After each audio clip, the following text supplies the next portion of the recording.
À côté de sa vie d'actrice, déjà très mouvementée, Marina Foïs se doit également s'occuper de ses deux garçons. La franco-italienne de 52 ans, sensationnelle en mai dernier au Festival de Cannes, accorde beaucoup d'importance à bien élever ses enfants, ce qu'elle a tenu à rappeler dans un entretien réalisé avec le magazine Madame Figaro.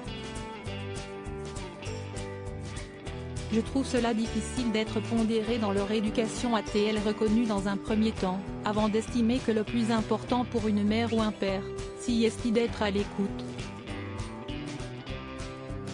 J'ai le souvenir d'une scène d'une vie violente, de Thierry de Peretti, dans laquelle une mère qui a perdu sa fille adolescente dit « Je ne l'ai pas assez écoutée ».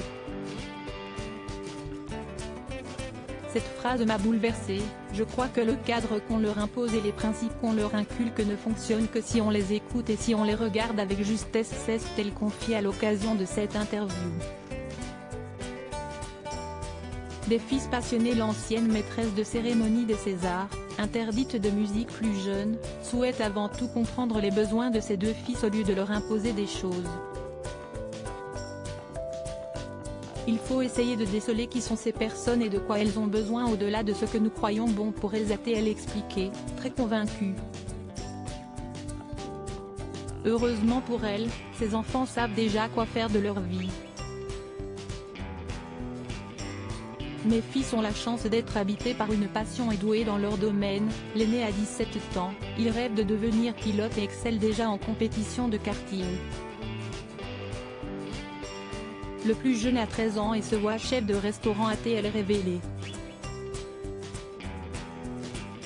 Ses deux fils, nommés Lazare et Georges, sont nés de sa relation avec le réalisateur Éric Lartigot, dont elle est tombée amoureuse en 1999.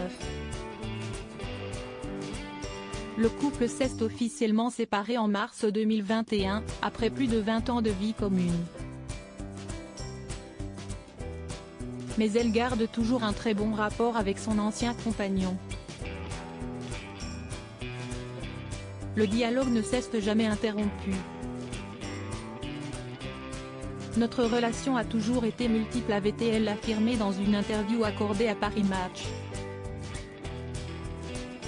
Par le passé, l'actrice de police est tombée dans les bras du bodybuilder Maxime Lefrançois, élu Miss Univers 2010, sans oublier sa relation avec Maurice Barthélémy, son acolyte des Robins des Bois, qui a duré près de 9 ans.